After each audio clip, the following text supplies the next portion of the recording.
My name is James Rowlands, and in 2015 I started the WNR podcast with my friend Dan White.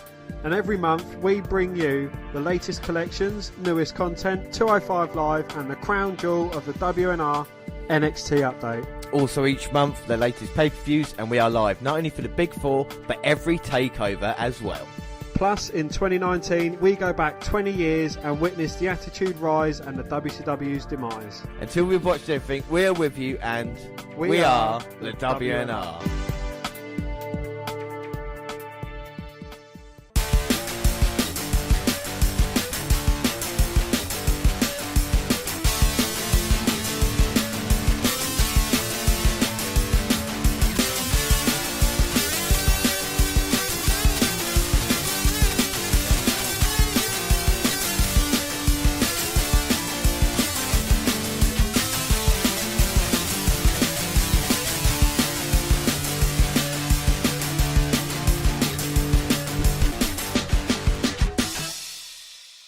Yes, hello, I am James Rowlands, and as always I'm joined by Dan White. And today it's the WNR198, it's part 2, and it's the WWE NXT.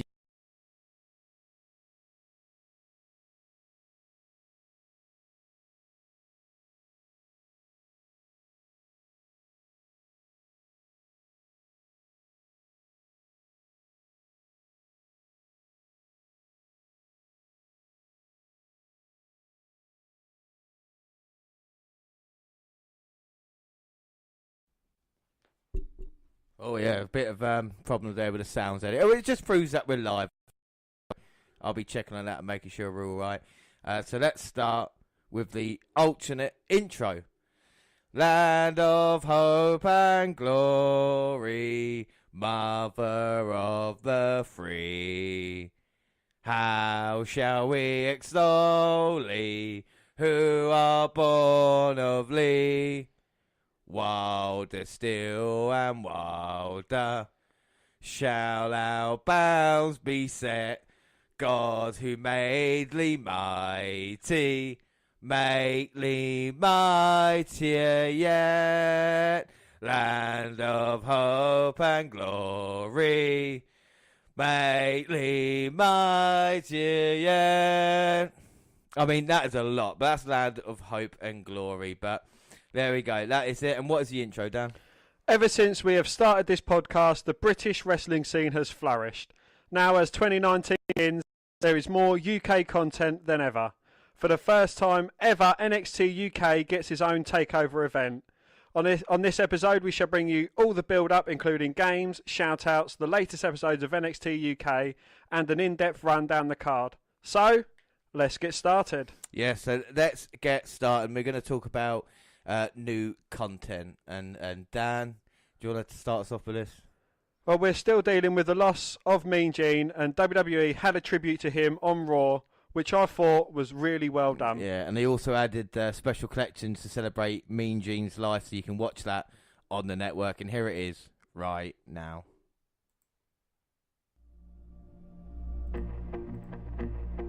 A dear friend of mine whose name is synonymous with wrestling, the smiling Mean Gene Okerlund.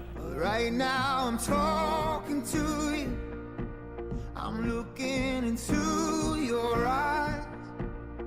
Right now I'm trying to show you that we're gonna be alright. are you ready, Mean Gene? You Mean Gene Okerlund. Mean! Woo! Gene! I'm forever on your side. He looks like a top coat. I can't believe it. If I could buy a golf game, I'd be a scratch golfer, but that just doesn't happen. Put that cigarette out. I'm not about to lay down on my back and let someone cover me. I thank you very much. You've already given me my haircut. Gene, I want you to look me right square in the eye. Which one? I'm going to be a nice guy. I'm not going to insult you. Nice. You know something, Mean Gene? You know something, Mean Gene? Mean Gene! Mean Gene! They'll beat you up. Halfway around the lake. Come on, Gino. Hulkamania never would have gotten as big as it did without Mean Gene Okerlund. This is the real living legend. Is that my love? It's Gina Mania. It knows no end. Jungle Gene Okerlund in the Garden of Tranquility. Guys, are you sure we're in the right place? Male or female? I didn't check. Oh, neither did I. They're half monkey and half weasel. Heathen! Wait a minute, Heathen. What's going on here? Get out of there. We're going to get along great. For some reason, I don't quite buy that. Are you calling me a liar? The interviews were great. My love, And they had the best with Gene Okerlund. it knows no end. All these pieces falling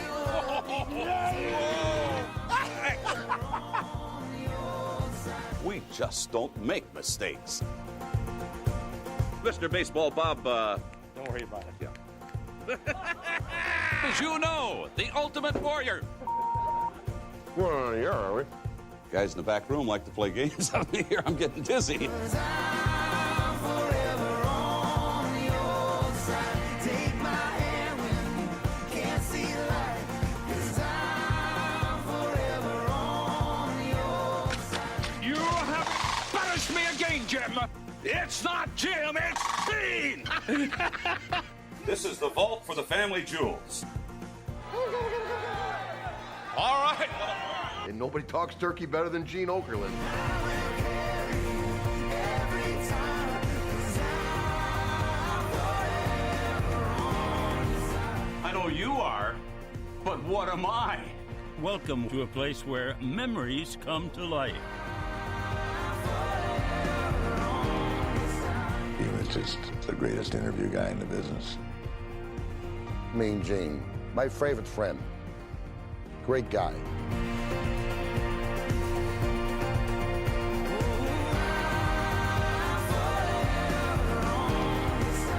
I'm ready for a beer and a bratwurst. That's Mean Gene for you.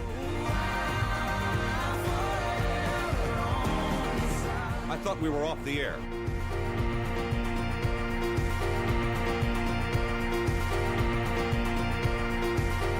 Wrestling has got it's meant everything to me. And it turned out to be a great time. It's a good life.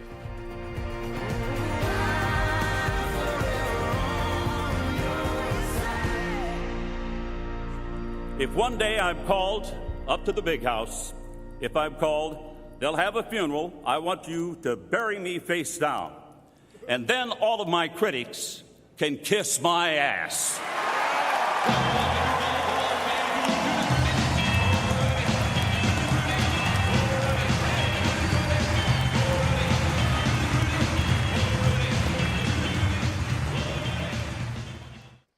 So, yeah, we are still dealing with the loss of Mean Gene Okerlund. But what do you think of Raw and Hogan's tribute to him? I thought it was absolutely great. Bringing Hogan in, he was a very pivotal part of the career of Mean Gene, as was Mean Gene to Hulk Hogan as well. With the whole Geno-mania, and it was a perfect tribute from the perfect guy to represent him as well. And despite all his critiques for what he's done, it was the correct person to do it. Yeah, without a doubt, So we talk about new content, and this past week on the WWE Network, on Monday, January 7th, after Raw, we had the Edge and Christian show with the following description.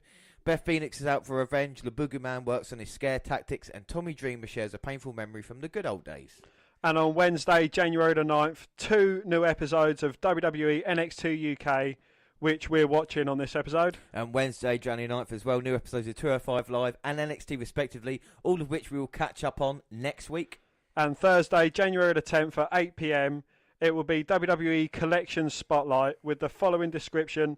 WWE Collection Spotlight looks at the newest collections available, featuring in an exclusive interview with Rusev and the Royal Rumble match, and we get more details on that next week. Yeah, on Friday, yesterday, January 11th, you had a new episode of This Week in WWE. And today on the network, pre-show begins at 6:30 after Takeover UK. We get the Nigel McGuinness story with the following description. The story of Nigel McGuinness, the man with lifelong aspirations of becoming a WWE superstar, whose career was unceremoniously cut short. And for those unaware, McGuinness had a WWE offer rescinded during his time as a wrestler due to injuries discovered during the pre-signing physical. Yeah, the current runtime is listed as 1 hour, as in the past. The special could be shorter or longer. And no word at this time on how in-depth the documentary whether it will include footage from his stints in Ring of Honor and Impact Wrestling. And we'll have further details about that and probably a review of it next week on the WNR for January. But we move on, and we are live now for NXT Takeover UK. But there are some frequently asked questions. The most asked questions that we get, because obviously we're British, Dan. I don't know if you've noticed that. And we get asked a few questions. We've got shout-outs coming, and we've got a lot of stuff in this show, like I say, full rundown, a few quizzes and games and stuff. But let's start with most asked questions. These are the 3 most asked questions to us. Dan, what's the first one?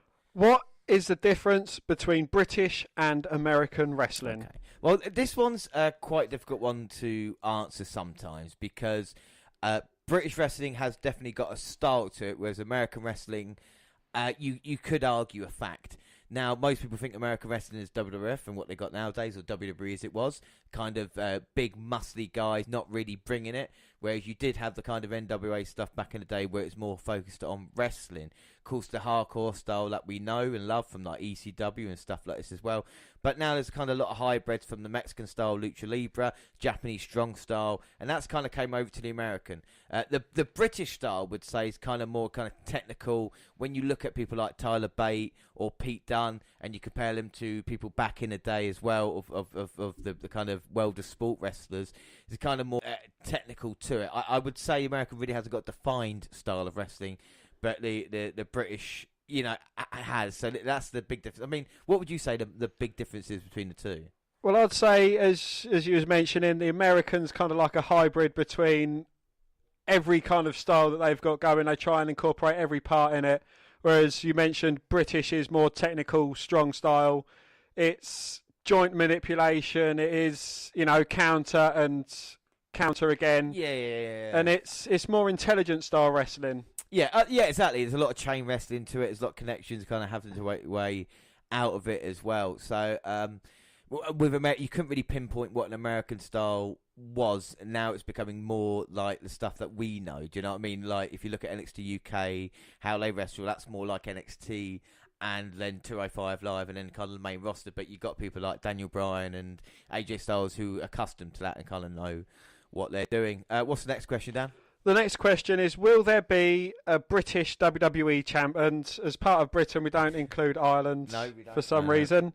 Well, because it's not a part of Britain, is it? It's not part of the UK, is it? Well, the Irish do get annoyed by that as well as us being a part of it. I know you like to connect Ireland to us, but it is separate, you know. So. Northern Ireland. Yeah, I mean, Northern Ireland's a part of us, but we haven't known one from Northern Ireland. I mean, Finlay was from Northern Ireland, but like Balor and Sheamus are from Southern Ireland. But will there be a British WWE champion? I think there will be, yes. And, you know, if it's not Drew McIntyre, then it should most certainly be Pete Dunne. And that's me bigging up Drew McIntyre for you, James. No, exactly. If it's not Pete Dunne, it should definitely be Drew McIntyre. There's a lot of potential there. I think over the past few years, maybe the British Bulldog could have got to that level. And also with, you know, maybe Wade Barrett as well, when you look at what he was with the Nexus and what they did.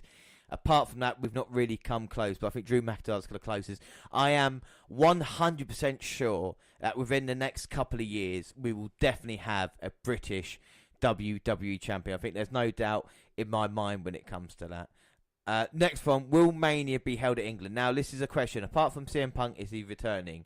Will there be a WrestleMania in England? Now, we have no more detailed information than anybody else has done. But will Mania be held in England? I would say we are going to see Mania held in Wembley at some point.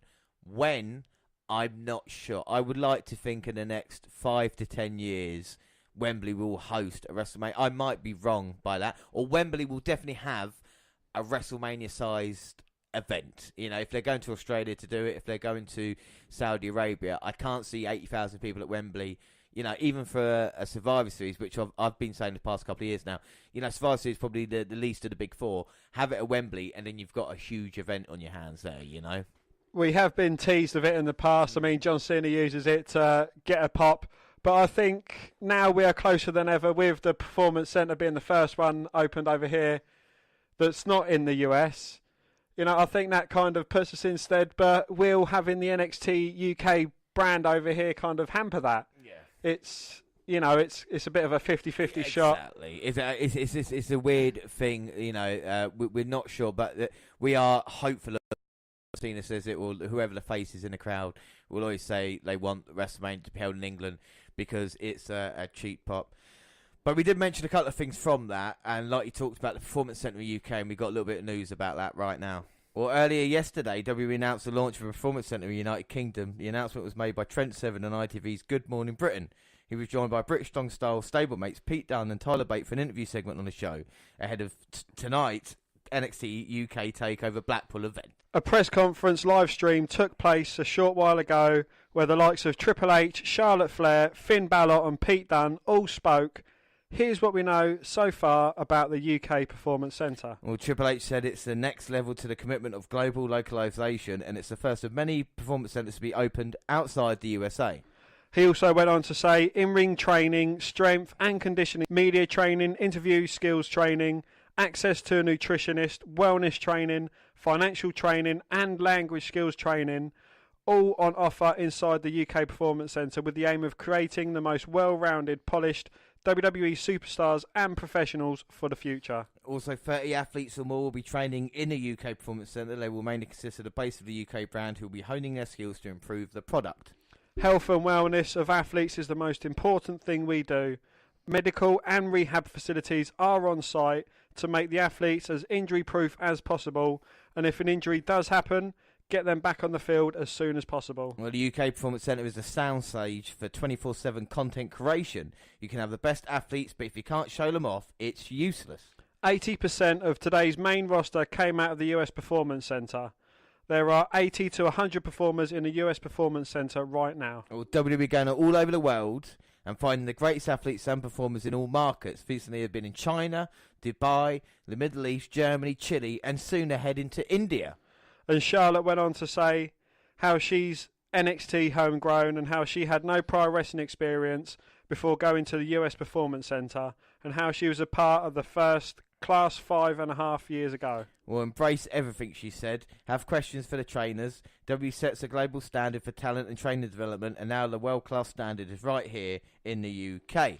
She ended her, she's looking over her shoulder at the likes of Isla Dawn, Tony Storm and Rhea Ripley. There's also been some details released. It's 17,000 square feet, 2 training rings, world-class strength and conditioning equipment, and versatile content creation infrastructure. And, I mean, the Performance Centre Open in the UK is massive news, Dan, isn't it, really? Because now it means that we've got something just like the United States. And you know, you wonder how long this plan was into action. You know, how long has Triple H had this going on? Well, Pete Dunne has recently said that they were promised from day one that something would happen. He said they didn't know when, they just said they didn't know what it was going to be exactly. Time after the Tyler Bate match against Pete Dunne at TakeOver. He said, but that match helped cement NXT UK, especially for a worldwide audience. It made them feel like it's something they want to see. It legitimised the title a little bit more. But we were told from day one by Regal and Triple H, from even when we were doing a press conference and stuff, that there would be a full-time show. So it's been years of planning, and now finally the Performance Centre's opened up in the UK. We've got our takeover starting tomorrow, and like I said, Pete Dunne was promised it from day one. We're really pleased Performance Centre's happening, and like I said, we've got a takeover to look forward to here tonight. And we'll run through the card in a little bit, but let's move on to shout-outs, and we love to do this on every live show. And we start off with Cloudy Johnny. And he said, can someone explain to me the purpose of NXT UK? It's badass, but what's the purpose? Main roster? Dan, what is the purpose of NXT UK? Well, we've kind of discussed this, and normally with the American NXT is a jump up to the main roster, which for most wrestlers it's kind of a downfall. Yeah. But I think the same thing is going to be said for the NXT UK roster. You know, don't quote me on it, but that's what my thoughts are. I'd like to see a lot of them and how they flourish on the main roster, especially like, you know, Mustache Mountain, Pete Dunne, Gallus, and, you know, even Jordan Devlin maybe could have a showdown with Finn Balor and become the ultimate Irishman. Yeah, I think that the point is to try and, you know, build, like I say, the British product and try and make stars. But there's got to be a kind of pyramid system into it. Is NXT UK a development league a bit like NXT is, or NXT's not like that anymore? Do you know what I mean? Or is it kind of, if you do well in NXT UK, do you then move to NXT? And then if you do well from NXT, then possibly 205 Live, and then the join after that is Raw or SmackDown? But we spoke about someone like Pete Dunne, who would he, want to go back to NXT or after UK straight up to the main roster? These are the questions that are going to be asked. We're not sure, but it's obviously they've got a plan into action. They're going to keep some of their stars there in NXT UK, aren't they? Like we've seen with NXT, and then build up another couple of guys, Well, yeah, we've seen how NXT has flourished after, some of the major stars have moved up to WWE. So, we're probably going to see something along the same lines, especially with the Performance Centre, and, there's going to have new talent coming in, getting trained up by wrestling legends as well. So, yeah, hopefully that is kind of the end goal and the gain. Well, we talk about Performance Centre. There's 30 people going to work there. There's not 30 people on the NXT UK, the programming at the moment. And you've got people like Robbie Brookside, who is part of NXT development, might come over to the UK and help them come forward as well. So, we're hoping there can be, in a couple of years' time, we'll see a few NXT UK guys actually making their way on the main roster, and that would hopefully be the way it goes. Next question, one. Roxton Norway said, hopefully we might see the return of a classic title renamed as the NXT European Championship as a mid-card title in NXT UK. Yeah. And it's something that I've mentioned before, bringing back the European Championship. It's, it's quite something that would be similar along the lines of the North American title that they've just introduced into NXT. Yeah. So, yeah, I think that's something that they're going to touch on and hopefully do. Well, this is the thing. If they can build the roster up and have someone, we mentioned Jordan Devlin earlier, or someone in that, Mark Andrews could be holding the European title, and then you can talk about the heritage of bringing it back. And, you've got to remember people like British Bulldog and William Regal have won that championship as well. And you could bring the prestige into that. Obviously don't talk about the time, D'Lo Brown's not too bad, but, what happened in like the kind of 2000s of the European Championship. But have it that way, and I think that would work. I think that would be quite cool to have the European title done. NXT UK Championship. Next question, Connor Kenway. Now we just need to wait. Will Ospreay and Zack Sabre Jr.'s joining NXT. This is going to be a hell of a show. Now it's going to be a hell of a show. And Will Ospreay and Zack Sabre Jr. If I was going to name two guys that I would want on NXT UK, it would probably be these two guys. Zack Sabre Jr. was my pick when he was in the Cruiserweight Classic, and Will Ospreay is just a fantastic athlete. Signed up with World of Sport at the moment, and he, does a bit with New Japan. Same with Zack. Fantastic talent. At the moment, I feel, though, that they'll get more exposure and maybe even more money doing what they're doing at the moment on the independent scene as opposed to NXT UK. I don't think if they were going to go into NXT UK tomorrow, they would be a bigger star than Pete Dunne.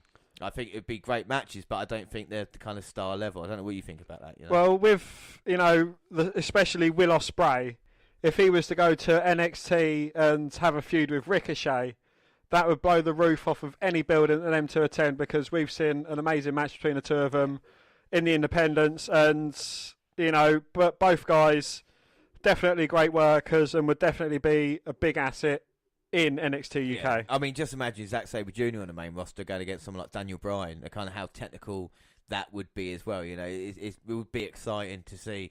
But we'll see what happens. Like I say, this is the future now. We're looking towards it and seeing where we are going to be in a year's time, and there's still top British talent that can be a part of the NXT UK roster, We've got Bradley Hamilton, and he says, this will be the end of English wrestling. WWE doesn't care about English wrestling. They care about making money and getting the best talent and signing them up for Raw and SmackDown. Wow. I mean, that's pretty negative, isn't it, really? That is very negative, seeing as though, we touched upon how many different UK promotions there are, either starting up or have been going around for 10 plus years in the UK. You could travel to any area of the UK and you'll be able to find local talent, local independent wrestling scenes there. It's every wrestler's goal is to go to the WWE. Yeah, you would say 95% of every wrestler, and you would maybe 99% go to WWE to make that main event level money. But we've seen now recent changes with NJPW and even Rev Pro in England, giving opportunity for people to earn that money and get a lot of exposure as well. And I'll even go back to the territory days when Vince McMahon took out everybody in the 80s. It didn't kill professional wrestling in America. There were still great wrestlers who rose from that to become a part of WWE and WCW. When WWE brought out WCW and you said, well, that's going to be the end of it then. And then you had people like Samoa Joe, AJ Styles, Chris Daniels, all rising from that. If the NXT, if UK division can't recover from, taking these guys out and building their own, then it shouldn't be around, in my opinion. The whole point of that's the perfect thing of wrestling. There's always going to be the star of tomorrow working its way through. And I think there's going to be more UK wrestlers going to get an opportunity now at other places because guys have moved on to WWE, Indeed, yes. And, again, to touch on that, about making money, it's basically a simple choice of would you like to stay where you are and make the same money, or would you like to go to a bigger company with more exposure and make more money? Yeah. It's a no-brainer for people that want to make money. Yeah, without a doubt, so the opportunity there to make money and to be involved in British wrestling or any wrestling, we are coming soon to a kind of real hot period, especially if everybody else, pulls a finger out, so to speak. Then there's going to be a chance where there could be, 4 or 5, kind of major promotions, kind of offering people this great money. Anyway, move on. Theo Kabbalah says, I love an annual NXT US versus NXT UK takeover, something like bragging rights. Now, what a great idea that would be, That would be absolutely brilliant. It's, it's the best of the best brands because, we've all seen the problems that Raw and SmackDown are having. And, NXT UK, I feel it can be as big as NXT US. I doubt it'll overtake it. Yeah. But, I think these two guys are going to be the top kind of promotions that WWE have to offer. And to seeing the best go against the best, it will be great. Yeah, I mean, you could have champion versus champion, and you can have Ciampa versus Dunn. You can have Baszler versus Ray Ripley.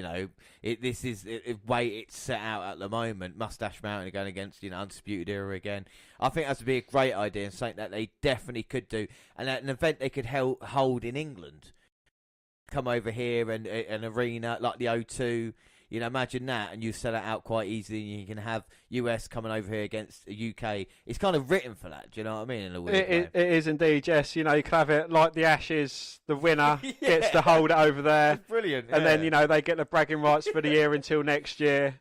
Yeah, that's exactly. Perfect idea. And then you can add, once they start NXT India or NXT, Saudi Arabia, whatever it is, then you can actually have a World Cup. Imagine this, W can have a World Cup where you actually feature different countries involved. How amazing would that be, I guess I'm a dreamer. Yeah, a Tommy dreamer, yeah. Well, last shout out, and we'll have some more shout outs later on, I promise. Well, Shane99 says, when is Pete Dunne going to lose his title? I want Mark Andrews to win. Well, do you think Pete Dunne's going to lose his title tonight then?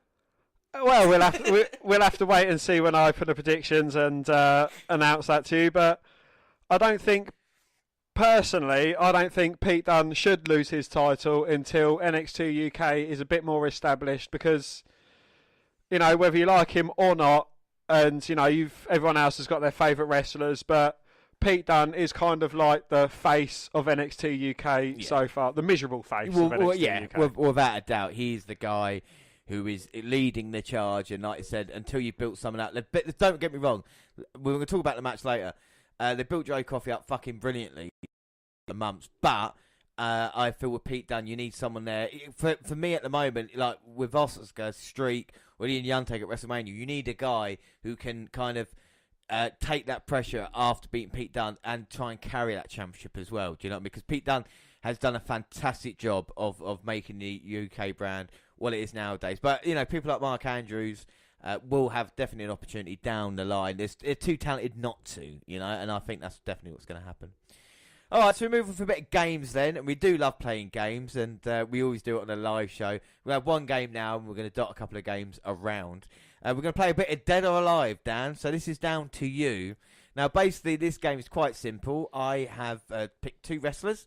Dan's got to tell me which one's dead or alive. But this is a very good one today because we are obviously live for NXT UK. These are all British wrestlers, but are they dead or alive? First one, Dan, is Dave Taylor or Mick Now, first off, can you tell me who either of these two dudes are? Dave Taylor, he's a prolific British wrestler, as is Mick McManus, all from back in the day. This is going back to, what, 70s, 80s? I'm going back, 60s, 70s, 80s with Mick McManus there. Dave Taylor used to team up with William Regal as well. But who's dead and who's alive? I would say that Dave Taylor is alive and Mick McManus is not with us anymore. I might give you the answer with the dates of it, but you are correct. Mick Taylor passed away. Dave Taylor is still alive. Up next, Burt Royal, who's one of the greatest technical wrestlers in the UK's ever seen, versus Kendo Nagasaki. And anybody long-time fans will know he's the man who dressed up as this terrifying Japanese guy. But who's dead? Who's alive? Well, I'm going to go with my famed intelligence here. And I'm going to say Burt Royal because, he's obviously got that huge place named after him, the Royal Burt Hall. Right, yeah. No, is that it? No. I'm going to say Burt Royal's dead. Kendo Nagasaki is still with us. Yeah, 2 out of 2. You're right. Kendo Nagasaki's still alive. He came out last year, literally came out saying that he's bisexual and he had to deal with if it was going along. 76 years old he is now. And Burt Royal, he will sadly be missed. And next one, Dan, is it Giant Haystacks or Big Daddy? I don't have to explain who these two giants of the UK division are, but who's dead, who's alive? Tough one because I thought they was both dead. But I'm going to have to go with Giant Haystacks being dead and Big Daddy being alive. Well, Big Daddy was known as Shirley Crabtree, and Giant Haystacks did wrestle in WCW in 1995 for a little while. But Dan, you should have gone with your first thought. They are both dead. So I'm sorry. I didn't want to trick you with that, but I do apologise. So that was Dead or Alive. We'll play some more games in a bit. But first off, we should say we've got a very special message from none other than Triple H. Hey, this is the game, Triple H. 2 years ago, I told you we were coming to the UK to help you build your empire. Well, you have done it. Because here we stand today, NXT UK is one of the hottest brands on the planet because of you. You have made this a success across the board. The reaction to it has been off the chart. Talent from around the world are begging to come into NXT UK because it is one of the hottest things this industry has ever seen. And here we are today, and I'm here to make another announcement. We're going to go back to where it all began. Blackpool, January. On the 13th of January, we will come to Blackpool with NXT UK to record more episodes of the brand that you built, the empire that you started. But before we do that TV on the 13th, on Saturday, January 12th, for the first time ever, streaming live on the WWE Network, will be NXT UK Takeover Blackpool. We are NXT. Well, thank you, Triple H, for that. We are indeed NXT, and we cannot wait. We are just under 90 minutes away from our very first ever NXT Takeover UK special. But we're going to do something something new on the podcast now. We're going to have a little bit of a quiz. Because we are, as you know, experts when it comes to wrestling and British wrestling as well. And we set ourselves a couple of questions. We don't know, so we're going to try our best here. It's basically related to British wrestling. It's quite simple. So first up, the quiz is, first question is, Wolfgang was the fourth Scotsman signed for the WWE. Who are the other three? Now, Dan, do you want to take a guess at this? Because this is probably more my category. But go on at you. So Wolfgang was the fourth Scotsman. What other three? Who do you think was signed before Wolfgang? Drew McIntyre. Drew McIntyre is one of them, yeah. Does Nikki Cross count? Nikki Cross does indeed count. And No, Killian Dane is Irish. Ah. No, Noam Dar would take that. Of course, a Scottish supernova. Scottish supernova. So Wolfgang was the fourth. And then we have McIntyre, Nikki Cross, and of course Noam Dar. But how many English, Dan? Just name me 5 English right now. British Bulldog. Yep. Pete Dunne. Pete Dunne, yeah. William Regal. Yep, Regal. Wade Barrett. Barrett is a great shout as well. Yeah. Yes. Who else? Well, there's two that I've got that I can think of. One of them is Paul Burchill, who was signed about 10 years ago. Danny Burch. 15 years ago. Danny Burch is another one that we could say. Paige is someone who's been around on the roster now. That's fine. Okay, how many Welsh? Welsh, Mandrews. Mandrews is Welsh. Wasn't the guy who was... You remember the new Nexus? Wasn't it Mason Ryan? Mason Ryan. He was Welsh, yeah. That was two. I think there were only two kind of Welsh, but I can't really think of anybody else right now. Mason Ryan, I think Andrews. I mean, if anybody else, listen to us now, wants to tweet in, hashtag WNR Live, just let us know any more Welsh wrestlers. But I think that's it. I can't really think of anybody else at this moment in time. How old is Pete Dunne, Dan? You're a massive Pete Dunne fan. How old is he? I'd say he's 24. Oh, you're so close. He's 25. That's must have just turned 25. He must have just turned 25. What decade did William Regal make his debut? I would say either late 70s or early 80s. Well, let's just try and have a think. So, how old? Probably 50, 30 years ago. So, 1970, 90. I'd probably say 80s. Let's have a quick look. I've got the little thing in front of me. Oh, wait a minute. 1982. He made his debut, so it was in the 80s. Early 80s. You're right, yeah. All right. How many championships did British Bulldog win in the WWF? Right, okay, so let's have a look. So he definitely won the European Championship. I know that much. He definitely won the Intercontinental Championship, and he won the Tag Team titles as well. Now, he might have only won the Intercontinental Championship once, I'm going to say. He won the Intercontinental Championship once, yeah. Yeah, the European title twice. Yep. Yes, and Tag Team, oh my God. So he's Tag Team with Owen Hart. Once. I'm going to say Tag Team twice. Who was the other one? Owen Hart was one, and Bulldog teamed up to win the other Tag Team Championship. Recently passed. Part of the British Bulldogs. Oh, of course, Dynamite Kid. How can I forget the British Bulldogs? My Indeed, God. yes. And another championship he's won. What, in WWE? Hardcore Championship.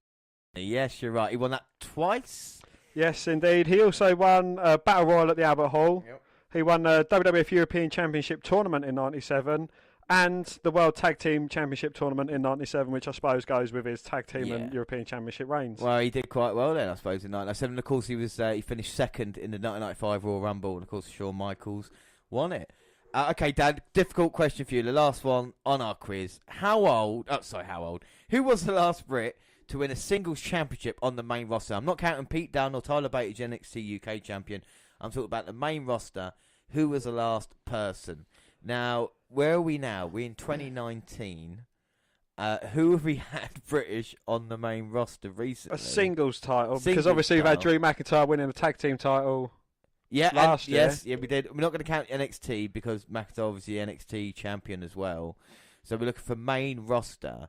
Well, if Regal? No, Regal's probably too far along ago, isn't he? Drew McIntyre was Intercontinental Champion when he was the chosen one, yes, but that was 2012, 2013. 2012. What about Wade Barrett? Weren't he the Intercontinental Champion? That's a great shout, actually. Barrett. About 2015, I think. Barrett. Or 2014. You're right, yeah. January 5th, 2015. Wade Barrett. Wade Barrett. So, I guess Wade Barrett for men's, and it will be Paige for... Paige, yeah. I was just about to say exactly. Paige for women's championship, because she won the Divas title, didn't she? Yeah. And she was... Yeah. It should be AJ, didn't she, for the championship? So Paige would be the female, and then the male would be Barrett. And like I say, if any of these aren't right, we're just doing it off the top of our heads, we're just trying to fact check it, then please let us know. So a little quiz. I think we did quite well on that quiz, Dan. What do you think? Indeed, yes. There was some touching questions, good questions there, especially along the British wrestling scene as well, which... Yeah, and we've mentioned him, and I should say, because it's UK special, I've got something very special lined up here. Wait a second. He's a man. I mean, I couldn't really do a live show without having this theme. He is the manliest of man's men. If it wasn't for William Regal, I don't know where we'd be right now with British wrestling. But I think we'll take a second just to thank William Regal for everything he's done. He's a man, such a man, Such a man. he's a real man's man. So there we go, William Regal. We paid tribute. He's not dead. Don't worry. Anybody just tuning in? He's not. We just thought it'd be nice. Into the action then, shall we? And let's watch the very first episode of NXT UK that we got on this podcast here today. We're one of a kind and nobody knows that. I'm living in irresponsibility, feeling upon the million times I let down. I don't mean to, I've got a good heart. I make mistakes like pressing record in the wrong part. Just it, laughing, shouting temperature lines. Hopping over walls, I can see the pitch lights. I don't want to get a picture of it and explain on the rhythm. I'm gonna arrest it like 3 times for petty crimes. Never saw through this, that not anymore. When the first got caught, when the first. So yes, it is our first episode of NXT UK. It's episode 10. It's the 9th of January 2019. So we start off with episode 1, match 1, and that is Jamie Ahmed and Dan Maloney versus Kenny Williams and Amir Jordan. Well, the hard-hitting Jamie Ahmed and Dan Maloney were in control early on, but the high-flying Kenny Williams and Amir Jordan picked up the win, their first as a duo in NXT UK, when Williams took out Maloney at ringside with a dive through the ropes, allowing Jordan to hit a moonsault on Ahmed to get the 1, 2, 3. We then get an in-ring promo of Gallus' Joe Coffey. Well, Coffey began saying, "No one likes us and we don't care," prompting a "no one likes you" chant.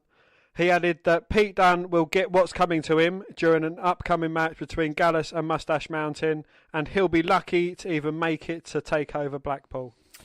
We get a question and answer session with Rhea Ripley and Toni Storm. The NXT Women's Champion Rhea Ripley took exception to the pathetic question, asking how she plans to defeat Toni Storm at Takeover Blackpool. Storm pointing to her own success in the Mae Young Classic and described Ripley as a joker. Ripley repeatedly reminded Storm that she defeated her for the vacant title in November before finishing the segment by holding her title and walking away. And match 2, and it's kind of like a rematch for me and James from the Mae Young Classic, and that is Isla Dawn versus Zia Brookside. Well, how did it go, Dan? Well, James, it went like this. Competing in her hometown of Liverpool, Zia Brookside offered a handshake at the start of the match, and Isla Dawn accepted. Both women attempted several submissions and unique pinfalls. In the end, Brookside tried a victory roll from her opponent's shoulders, but Dawn sat back and covered the youngster for 1, 2, 3. Just like at the start, they shook hands post-match and showed respect to each other. Following the match, Ginny attacked Dawn backstage. And match 3 was Damian Weir versus Jordan Devlin. Shouted midway through the match that Damian Weir is not in my league. Weir rallied at one stage, but Devlin never looked like losing, hitting an impressive cutter before picking up the win with Island's Cool. Devlin was set to speak on the mic post-match, but he escaped up the ramp when Travis Banks appeared. Banks challenged Devlin to a match right now, but the Irishman walked to the back. And on to match 4 is Flash Morgan Webster, Mark Andrews versus Zach Gibson and James Drake. And the winners face Mustache Mountain for the NXT UK Tag Team titles. Yeah, like we saw Mustache Mountain beating Gallus on the last episode of NXT UK. Who will get there? Will it be Mandrews and Morgan Flash Webster, or will it be the grizzled young vets? I mean, Dan, who are you picking in this one? Well, I'm going to have to say I'm going to go with the gutsy Mark Andrews and Webster Morgan Flash. I mean, it'll be a great matchup when it at Takeover with these two teams. Whatever team gets through now, whether it be the Modfather and the Welsh Wizard, or whether it be the Pride of Liverpool, along with James Drake getting through there now. But Mustache Mountain are waiting there. We are going to crown new NXT UK Tag Team Champions tonight live at Takeover. But right now on our live show, we're going to find out who makes it through. But I've been impressed with Morgan Flash Webster, or Flash Morgan Webster, we were going to call him Webster Morgan Flash, from the very beginning, ever since we saw him appear on 205 Live, didn't we, live? Was that last UK? I think it was, yeah. And we saw him in a 6-man tag team action. Of course, we've seen Mandrews before. Very, very impressive. But the thing I like about Webster, he's definitely got his own character, hasn't he? You know, that stands out. To me, he looks like Austin Powers. Yeah. Well, he's got the kind of Austin Powers, he's kind of that mod rocker that, back in the kind of 60s and 70s, but he's definitely his kind of own gimmick. He's in his own thing. Ben, I don't want to discredit the grizzled young vets as they come out here. Well, you can't discount Zach Gibson. He's in his hometown.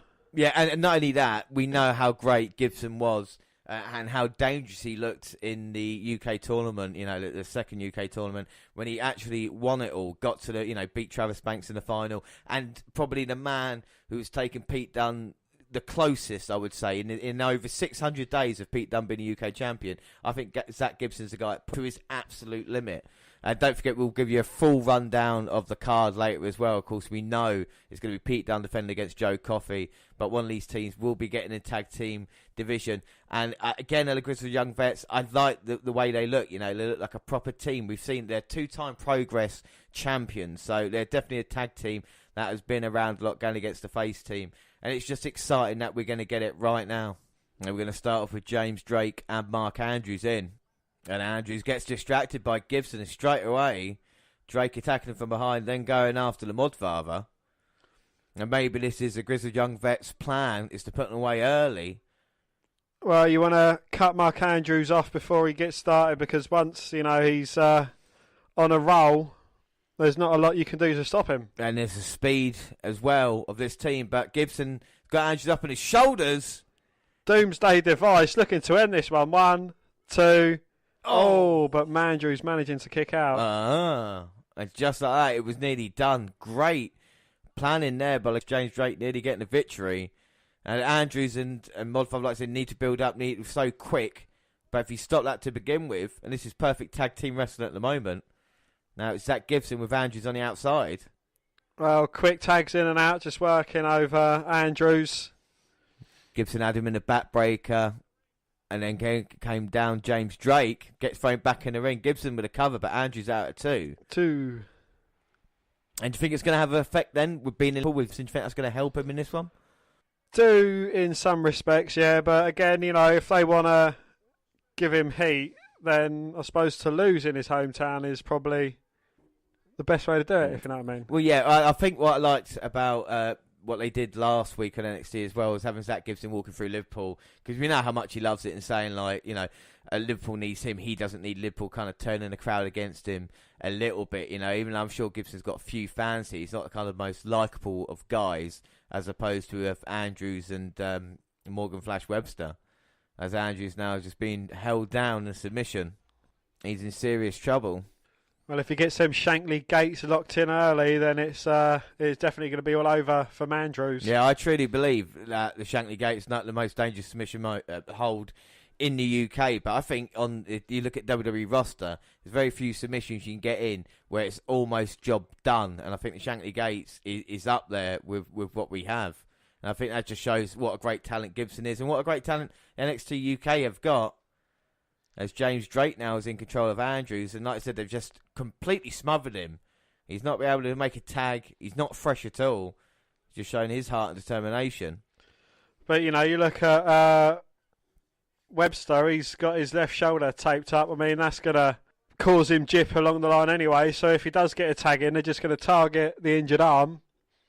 And it is over. All right, you've got to think as well that these two men, like I said, the problem with Fabian Eichner coming in, beating Mandrews and his problems that he had with Webster. And now we've seen, Marcel Barthel come in and maybe forming a tag team together as well. This is going to be dangerous times. The tag team division is really heating up. You've got Gallus, who are going to look on to see, of course they lost a Mustache Mountain, but they'll be keeping an eye at TakeOver for this as well. So we're building up a tag team division here. So Andrew's still struggling to get to his feet. Indeed, yes. And that's why I have gone for Grizzled Young Vets to win this match. Yeah, at the moment. At the moment, though, you can see it has been all Grizzled Young Vets. No, it only takes one hot tag in and Webster to clean house, and it could be all over for these young high flyers. But Andrews there avoiding Gibson, but luckily for him, Drake came in, but Andrews stopping himself at that top turnbuckle, slides underneath both men.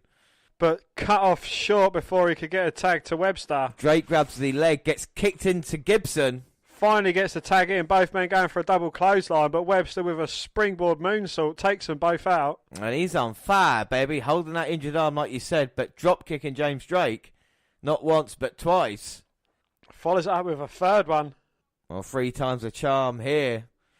And now Webster building some momentum up. Huge clothesline. And then rather than going for the cover, went with the punches. Just showing the aggression that Webster's got on him. But, you know, he's not received the move yet. And he's in a lot of trouble with that left shoulder. You got to think as soon as a bit of momentum. But he's not stopping now. Webster taking out Drake. And then on the apron, diving senton at Gibson. Back in now. Rolls through. Picks him up. Double underhook facebuster. Going for the cover. This could be it. Oh. No. Drake managing to get the shoulder up at 2. 2. Well, the fans firmly behind Webster and Andrews. I don't know if Andrews is going to be able to get up the rest of this match. But James Drake in a bit of trouble right now. Got his arm caught, but no, forearm shot to Webster. Tags in Gibson. Now the referee's got to get control here because both men are in and Gibson caught Webster. Drake kicked him in the face. It looked like Gibson was going for a slam and Webster stops it. And now he's got him on the top rope. Look for that monkey flip. Uh-oh, but Gibson's got the arm. Pushes him off the top rope. But Webster catches him with his legs under the arms and sends Gibson over the top rope, eliminates him from the Rumble. And Gibson going back to safety, but not too safe because Andrews has just tagged himself in. Hurricane Rana over the top rope, taking out Gibson. Well, that was fantastic there by Mandrews. Throwing Gibson back in. Webster stopping Drake with a knee. And now Webster's got Andrews' leg. Oh! Very innovative there. Well, assisted 450 springboard, basically. Goes for the cover, but Gibson now at 2. 2. And now Flash wants to tag back in. And now tagging Webster. No. Drake pulls Webster off. Uh-oh. Zach Gibson rolls through to Andrews, trying to go for that. I think Andrews realising, sliding again. Oh, gets caught with a code breaker. Very hard. That was more on the jaw. No, but still can't keep Andrews down. Managing to kick out. I don't even think James Drake can believe it in his corner. We know all about the toughness of Andrews, but tonight he's going to have to prove it. And Webster, that injured wing, not going to be much help at the moment. Drake gets a tag up. And Gibson now again got him the shoulders. Might be looking for that doomsday device again. But Andrews fighting it. He's fighting James Drake while sat on Gibson's shoulders. Yeah, and Drake's on the second rope. All 3 men are fighting. Andrews managing to go up top now with Drake. Hurricane Runner sends him into Gibson. Both men get taken out. And Flash Morgan Webster. Senton bomb from the top on both men. Well, Gibson's down, and now Andrews tagging in Webster. Oh, knee to the face of a reverse Hurricane Runner. Stopping Gibson 2. Oh, but Gibson throws Mandrews into the pin and breaks it up. Oh, that was the only way he was going to stop that then, and it just shows the intelligence of Gibson. All 4 men are down, and you can see how important it is to get to NXT UK Takeover Blackpool to have a tag team opportunity. Well, you know, I'm not too struck on the amount that Gibson sells things. I think, you know, he's just in as bad a category as your man Buddy Murphy there. I maybe could have quite liked that Gibson. Gibson on the outside. Here comes Mandrews. Suicide dive. Maybe look for the DDT, but Gibson catches him in the suplex, twists him round, and then just splats him on that ramp. God, Mandrews has got to be out after that. And now Drake rolling up. Flash Morgan Webster 2. Oh, no. Ooh, but Webster managing to kick out. I thought Drake might have had hold of the tights, but Webster there with a headbutt. Knocking Drake down. Gibson slowly making his way up to the apron. I think Flash Morgan Webster seeing where Mandrews was. Now he's going to try spinning DDT, but gets caught by Drake. Tags in Gibson. Catches Webster in the throat. Oh, and a pop-up code breaker. Goes for the cover. 1, 2, 3. Job done. The grizzled young vets booked their place at TakeOver in a very impressive fashion in what was a really good match now. What are your thoughts? It was a very impressive match, yeah, and I'm glad I went for the grizzled young vets in that match to win. Yeah, I think it showed that there's a lot of potential in the NXT UK Tag Team division with just these 4 men and what they went. I wouldn't say Mandrews and Webster are kind of proper tag team, you know, in quotes. but I think they showed there they work quite well together. There's a storyline open, like we said, for Eichner and Barthel. When that happens, and the grizzled young vets now will go to face Mustache Mountain. And I think that's a kind of better matchup in a way, because we're going to see heels versus faces, and we know they're all going to bring it. But very impressive action and very impressive by James Drake and Zach Gibson to get the job done with that kind of double-assisted code-breaker. And if they hit that at TakeOver, it will be job done. What are you doing? James, what on earth are you doing? What am I doing? What's it look like I'm doing? It looks like you're trying to blow up some balloons. Yeah, no shit. Why are you blowing up balloons? You know why. Really? Yes, the end of the month. Do you mean the WNR198 on January the 25th? Well, of course. We are live and it's going to be a party. We're playing games, so I thought not only snacks, but game changer, balloons. Well, I thought we would have a retrospective look back at 200 episodes of the WNR and pick out important or funny moments that we have made and tell everyone what goes into making the WNR podcast. Oh, yeah, all right, we'll do that instead then. So the WNR 200 is coming in a couple of weeks, but we are live and we are just over an hour, about an hour and 4 minutes away from the very first ever NXT UK Takeover Blackpool event. I cannot wait. Dan, let's play another game, and I'll let you have. You can play me if you know what I mean. Well, James, it is a game that has been around since episode 17. Can you believe that? When someone, no names being mentioned here, but it was you, fucked up on the main event of Unforgiven, funnily enough, and it was a game that was just spawned off the top of my head, and that is Elephant or F1. 191 episodes ago. Wow, that is... No, that's not right. 181 episodes ago. There we go. My maths might not be strong, but my game playing for Elephant or F1 is. Can you explain the rules for everybody? Well, James, I'm going to make a noise out of my mouth, obviously, not out of the other end of me. Yeah. And you're going to have to guess whether it's an elephant or an F1 F1 car. I've got a card here with elephant or F1. I'm going to choose a side, make the noise, and you've got to guess which one it is. Okay, that's fair enough. I mean, people at home listening will go, that sounds easy. Well, let's play it and see what you feel. Dan, starts off. Wow. You see? Now, what could that possibly be? Was that an elephant or an F1 car? I'm going to say F1 car. It is correct, James. Yes, it was an F1 car. Yes. So that's 1 point to me. F1 car. That was difficult. I was going to give you that as difficult. But number 2 now. Go on. Shit. Is that too easy? I mean, no, I'm just going to go straight in. Balls deep. Elephant. That is an F1 car with the new 2019 wing on the back of it. That's where the confusion comes in. I was going to say that, but I thought elephant instead. Gosh darn it. So that's one on one. All right, so I can win it still, though, with number 3. Well, is that an F1 car with the new wing on it? No, that's an elephant with 2 people on. Dan? It is an elephant, but with only 1 person on it. Oh, but you got to give me that, though, because I did guess elephant, I suppose. I'll give it to you, yes. Yes, so I win. Elephant or F1. My God, I'm back in the game. So it's 1 game each, and later on, our final game will be one of my favourites. Is it Basler or Dunn? But we'll play that in a bit. Now, me and Dan are just going to mass debate. Dan, do you want to explain to people what we're going to do? Well, we're each going to choose a side on 2 subjects here and argue for our side and against the other person's side as well, and just, see who's kind of the best at debating in a mass.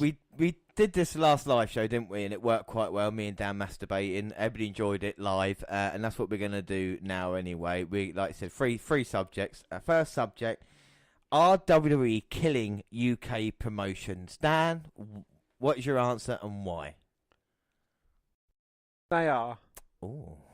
And on that basis, I think, what we mentioned earlier is with all like, a few of the wrestlers going to WWE UK, it's going to, encourage other wrestlers to kind of build up so they can eventually get drafted over to WWE UK if that's what their goal is. And it's gonna encourage more people to kind of start wrestling, especially with the Performance Centre. Not only the UK Performance Centre, but there's other performance centres available for different brands in the UK, and it's going to encourage them to go to it, and it's going to encourage them to get on their main goal as for going to WWE. No, that is a fantastic argument, and I'll just tell you why you're wrong. For WWE are killing UK promotions. Yes, they are killing UK promotions. Where do you think all this talent has come from throughout the years, being in places like Pro and ICW in Glasgow? ICW held an event of 7,000 people. Do you think they're going to be able to do something like that again if WWE have their way? They've already taken... I'll throw my pen in anger, Dan. They've already taken people like Wolfgang, people like Joe Coffey, people like Drew McIntyre, and then they've been told that you can either work with us and then we can buy you and shut you down so you can't be competition to us, or if not, then you're not allowed any of our talent whatsoever to be involved in any event. Guys are struggling as well. There's going to be dozens of British companies going out of business because they don't want to give away stuff to the WWE. And much like the 80s, WWE coming in and completely destroying the territory in the UK, which is going to take decades again to rebuild. But with all eyes on WWE, and a lot of American fans are going to be watching NXT UK Takeover, and there's going to be more eyes on it, and it's going to be a subject that's in demand. It's going to be a product that's in demand, and of course, if something's in demand, they're going to want to watch more of it. Yeah, and it's going to, if Americans come on holiday over here, I'm not going to be able to travel 5 hours in my car to go to Blackpool, so I'm going to have a look for somewhere local. So, if I go to London, it's quite local, or Brighton, where we've seen, talent, or, even to Sittingbourne, which is probably about a half-hour drive at most from us, where they've shown independent circuits. So, you're going to think, well, wrestling over here, there was one in Canterbury, our hometown, not so long ago, just before Christmas, and it had James the Cowboy Storm there. All right. I tell you what we'll do. I'll give you that. You do win, because we could argue all day, but like I say, we're not running short of time right now, but I've got a feeling we always will. We'll move on to the next one. So you get the win for that one. Up next is a difficult one. Is it Pete Dunne or William Regal? Right, and I'm going to say it's William Regal. We've just played earlier a song to tribute to him to show what he's done in wrestling throughout WCW and what he brought. When British Bulldog was at the kind of top of his game as a huge superstar, there was a guy who was a worker who came in and did everything. And not only did he work with WCW throughout, the 90s and everything like that, he then joined WF during the where you had all these massively strong characters like Austin and The Rock, and what was William Regal? He was a general manager at the time as well. Came in, was with Kurt Angle, with Austin, with The Rock, rubbing shoulders with greatness, was a huge entertaining factor as well, and then moved on with kind of like Tajiri, and just the kind of career he's had to still be relevant in a kind of time match with CM Punk, just absolutely brilliant, and now NXT general manager. When you go, what's representative of British wrestling? William Regal, and that's why he's a legend. And that, in my eyes, why, if it was him or Dunne, if I had to pick Regal when he was Dunne's age, I would pick Regal. Well, you say that, but as you mentioned, when he was general manager, he was drinking piss from a fucking teapot. He was a kind of stereotypical Brit who was getting the piss taken out of him. He was kissing Vince McMahon's ass to keep his job. He flummoxed between the Alliance and WWE during that era. But Pete Dunne, he's probably one of the first and only legitimate English guys that have come along, and you said that man is going to be a WWE champion or a Universal champion one day without doubt. You've never, no one's ever said William Regal, he is one of the greatest wrestlers to have never held the heavyweight championship. Bulldog, he was. William Regal, right now, if he was to debut or be the William Regal at this point, he would then say William Regal would be a future WWE champion. If it was this day and age, William Regal would have made it all the way to the top. He had a lot of personal demons, as they say, and sorted it out. William Regal, in overall characteristics, when you look at them face-to-face on a game or a top trumps card, you'd be like wrestling, William Regal and Dunn, the same. You know, Dunn is a great worker, but Regal can do exactly what Dunn can. You think about 20 years later, do you know what I mean? With Regal doing that, you would say they're the same, you know. But when you add a personality, to add promo skills and everything they bring, I think Regal beats Pete Dunne when it comes to the way he can talk on a microphone, the way, you know, William Regal can get the character across. Dunne plays the same character. You mentioned it earlier. He plays the same kind of angry, gruff guy. William Regal can play the clown, as we've seen. He can play the kind of the killer and the kind of, you know, the brass knucks and all that kind of thing. He can play, you know, 6 or 7 different characters, whereas Dunne only plays one, and that's why I think Regal is better than Dunne. Well, Dunn only needs to play one character, and that is the man who's held the UK Championship for over 600 days. And, you know, yeah, he may not be the greatest on the mic, but he doesn't need to be the greatest on the mic. He does everything he says in the ring. He doesn't need outside aid. He doesn't need outside interference. He's come against all the odds, being, you know, a long time reigning champion. And, you know, even in a style, yes, Regal has had some very good matches. Yes. And, you know, he is good on the mic as well. But he's better than Pete Dunne, isn't he? I would say he's better than Pete Dunne. Yeah, okay. But I think... Stop it there. Hang on a minute. I know you got a lot of argument, but I'm going to award... I'm not going to just take the point, but I think William Regal beats Dunne in that one, and we'll move on to the next one. Dan, what do you think? I'll let you have it. All right, cool. Let me have it. Right, last one now, quickly. Jack Gallagher or Tyler Bate. Who are you picking? I'm going to go with gentleman Jack Gallagher. Why? Well, Jack Gallagher, his character, you know, when we first saw him come in, he was dressed in rainbow coloured tights. He had his umbrella. You know, he's made an appearance in the Royal Rumble. Yes, he didn't do too great in the Rumble, but, you know, it was a very memorable appearance in the Royal Rumble. He is an absolute great ring worker. I just think he needs to be put into a different kind of situation. He's not Drew Gallagher's lackey, where he is his own character. And I think, you know, a resurgence on either NXT or NXT UK would bring out a lot better character and a lot better worker in Jack Gallagher. I think you're right with that, but I think with Tyler Bate, look at him. He's 20 years old. He delivered the match of the year when he was 19. What can that boy do when he gets to his prime of 31, 32? Another guy who is a future WWE champion, if right, you know, and there's so much potential. And Tyler Bate hasn't been it hasn't hurt him being in NXT and NXT UK. It's hurt Jack Gallagher. Gallagher was in a Rumble a couple of years ago. I don't see... If you say who's going to be in a Rumble next time, Bate or Gallagher, I'm going to pick Bate to be in a Royal Rumble. You know that. He's already got the mustache mounted thing with Trent Seven, which is a great way for him to learn. Plus, in singles competition as well, I feel like he can really go forward and just deliver classic matches. You know, we've seen him in tag team at the moment. I think he can go... I don't think there's anything stopping him. I think he's a total package. When you talk about Jack Gallagher, you're talking about... Yeah, he's a great technical wrestler. His headbutt's fantastic, and it's a funny character. But with Bate, there's not anything missing from his game. Yeah, what's missing from Tyler Bate and what he does? You know, there's not a lot. But the only thing missing from Jack Gallagher is the right caliber of opponent. You give him the right opponent, he's going to have an absolute barn burner.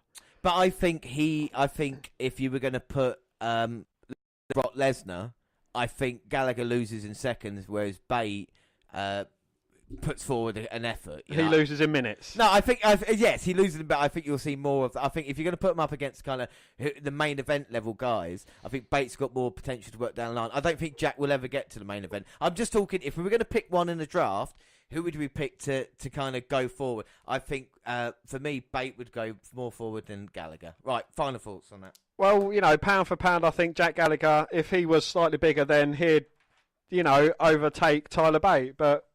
It's apples and oranges at the moment, isn't it, really? You know, with the size. I know Tyler Bate, he is a big, strong boy, and, you know, he does do feats of superhuman strength. It's weird because it's called a master Bate. We want a toss for this. So who do you think got it then in this one? I would go for Tyler Bate. All right, we'll go Bate at that one. So Bate wins. James wins the mass debate contest. And there we have it. Right, so we're going to move on to the second episode of NXT UK that we've got for you. We're one of a kind and nobody knows that. I'm living in irresponsibility, feeling upon the million times I let down. I don't mean to, I've got a good heart. I make mistakes like pressing record in the wrong part. Just it, laughing, shouting integrity lines. Hopping over walls, I can see the pitch lights. I don't want to get a picture of it and explain on the rhythm. I'm gonna arrest it like 3 times for petty crimes. And we're so through this, through that, not only war, when the verse got caught, when the verse. So, yes, it is NXT UK episode 24, which was January 9th. Match 1, El Ligero, or Ligero, versus Joseph Connors. Yeah, this was a back-and-forth encounter between the high-flying El Ligero and a hard-hitting Joseph Connors. The villainous Connors targeted Ligero's mask at one stage, but he was unsuccessful in trying to rip it off. The finish came when Ligero landed a tornado DDT off the ropes to pick up the win. And we go on to match 2, which is Travis Banks versus Tyson T-Bone with Saxon Huxley. And Banks was in control against Tyson until his own music hit and Jordan Devlin appeared on the stage dressed in Banks' New Zealand flag. Banks remained focused and hit Slice of Heaven on T-Bone to get the win. Devlin began to brawl with Banks post-match, but the Irishman soon escaped, just like the previous episode, and walked to the back. And then our main event is Gallus versus British Strong Style, which should be a fantastic main event. We've got the NXT UK champion Pete Dunne and Mustache Mountain, who are going to go for the NXT Tag Team titles at TakeOver against Joe Coffey, of course, the number one contender to Pete Dunne's championship, and Wolfgang and Joe Coffey, who came so close in the semi-finals of Tag Team titles against Mustache Mountain. But, I mean, these two teams got a hell of a response. It looks like we're going to start with Tyler Bate and Joe Coffey. Joe Coffey's been on a roll, but, you know, you can't really back Pete Dunne. What team are you going for in this one, Dan? I'm going for the British Strong Style. I mean, a team of Dan and Mustache Mountain. If they can keep Trent Seven out of the picture as much as possible, try and save his leg for the tag team title match in Blackpool. I think that's going to be something that they're going to target, aren't they? You know, we know that Grizzled Young Vets will be watching this match. It's a very hard-hitting affair to have, just as we're headed in to TakeOver as well. Joe Coffey, though, has been on a roll as of late, beating everybody without the assistance of Gallus as well. You know, think about beating Travis Banks, beating Morgan Flash Webster, beating El Ligero as well. You know, Joe Coffey has beaten everybody in front of him. The only man left is Pete Dunne, but we can't discredit Tyler Bate in this one as well. Fantastic athlete, probably going under the radar a little bit in Mustache Mountain at the moment, but it's single competition as good as anybody in NXT UK. We can see at the start, a test of strength. Joe Coffey's obviously got the power over Tyler Bate, but the size, but as in power-wise, Bates as strong as anybody on the WWE roster. He's proven it now as he's fighting Coffey. And a proper test of strength. Bates down now. Coffey, though, can't keep him down for long. Bridging up again. Well, Coffey keeps sweeping the leg out of Bate, and now he's going to put all his weight on top of Bate to try and get him down for the cover, but Bate's just too strong for that. Oh, tried it once, and again, Bate fighting from the bottom. And Bates somehow managing to get up. And Joe Coffey is ever so surprised by this. And now Bates winning the test of strength, dipping Coffey to a bridge, but Coffey stands up and kind of goes to a stalemate, so he ends up kneeing Bate in the midsection. And now just grabs the arm. He's going to take his time here as Wolfgang and his brother Mark just looking on the apron at the moment. And Pete Dunne's definitely scouting his opponent here. You know, he's facing Coffey at TakeOver. He's going to watch and see what the man brings. Of course, Joe Coffey putting Pete Dunne for a table just a couple of weeks ago, but Bate managing to nip up, and now we're getting a face-off between British Strong Style and Gallus. I do like Pete Dunne, you know, even though he's on the facey team with a ever so smiley Mustache Mountain, he still keeps his miserable look on his face, which, you know, it's absolute perfect. Well, this is the thing when you talk about, heels and faces and how you do the character. And Pete Dunne has not changed, you know, even though he has gone from a face to a heel. He's not changed, you know, he could be put the same as kind of like the Rock or Stone Cold in that way that they've not changed their character, you know. Even someone like Elias on the main roster has changed a slight bit since turning face, and you do see that. Whereas Pete Dunne's still the kind of same, you know, like I say, he's been the UK champion for 600 days, you know, we've seen every challenger, and he's still got that same look about him as well. And there's no doubt he absolutely loves the action. We've not seen Pete Dunne for a while, but look what he's doing in NXT as well with Adam Cole. And again, with Trent Seven in this time, we're going to have a standoff. You can tell these 6 men hate each other as well. Yeah, and it is, even though it's early on, 24, 25 episodes in, and we're still, we're seeing character development, we're seeing, hatred for a couple of teams. We've seen, what's been going on between Gallus and British Strong Style. This is kind of like the standout story of UK so far. And it's really clever because I say normal fans, maybe people not the UK product, will know who Pete Dunne and Mustache Mountain are through NXT and other things. And like I said, they're building the kind of show around them at the moment with Gallus there. And now Big Joe Coffey's in. Mark Coffey in with Pete Dunne. You see, these 6 guys have had kind of like a face-off. You've had Wolfgang, Trent Seven, you've had Tyler Bate, Joe Coffey. Now you've got Pete Dunne and Mark Coffey squaring off. It's good to see, these 6 guys are a good advertisement for NXT UK. Yeah, let's set the stage, not only for TakeOver, but a lot of stuff afterwards as well, as Dunne takes down Mark, and then the rest of Gallus coming with British Strong Style. And this has turned into a brawl at the moment. We can't really call the action. Pete Dunne is with Mark in the corner. I think Joe's over there with Trent Seven. And Tyler Bates got Wolfgang. Yep. Eliminates Wolfgang from the Rumble. And now Dunne throwing out Mark. Joe Coffey in trouble. He gets heloed over the top by Trent Seven. And now Gallus to the outside. And British Strong Style rule the ring at the moment. Are they going to go flying? You can bet your bottom dollar Pete Dunne is, Tyler Bate is. Well, they're just showing at the moment that they rule the ring here in the UK. Well, Mark Coffey trying to get a head start on Pete Dunne as his back was turned, but Dunne, too intelligent for that, takes him out and he's got him tied up, going to go to work on them fingers. Well, I'm sure Gallus had a game plan beforehand to kind of see what person they wanted, like we talked about Trent Seven's knee maybe. The last thing they wanted in any of their plans is for Pete Dunne to be in and to be in control of any of members of Team Gallus. But now he's got Mark Coffey and he's just been folding them up like a pretzel. He's got the legs. And Pete Dunne, probably one of the most exciting wrestlers that you can watch. You never get bored with what he does and his style in the ring. Well, Pete Dunne and Tyler Bate both. Trent Seven, to his credit as well, was a brilliant worker. Oh my God, now Dunne might look like he might be going for like the bow and arrow, but decided against it. Just worked the legs instead, now kick to the gut. As he Trent Seven, and you can see the kind of togetherness of British Strong Style as well. They've been working together. They know each other so well. Look at the wars Tyler Bate and Pete Dunne went through. They've earned respect during those wars. Well, one thing I want to see, if Pete Dunne does lose his title for one reason or another, I want to see him move up to the main roster. I want to see him go to either Raw or SmackDown, because he is a guaranteed heavyweight champion. Well, this is the thing that, we're going to see what they do if they've got plans. Pete Dunne is a fantastic poster child for NXT UK as their champion. But again, the possibilities are there to open it up for Pete Dunne and, Mustache Mountain. Well, and I tell you what, if Gallus can keep impressing, they might have a shot on the main roster just with their sheer size. Mark and Joe, very, very impressive looking. Wolfgang is fitting into the team as well, even though you probably say he's the kind of guy that looks least like a so-called superstar.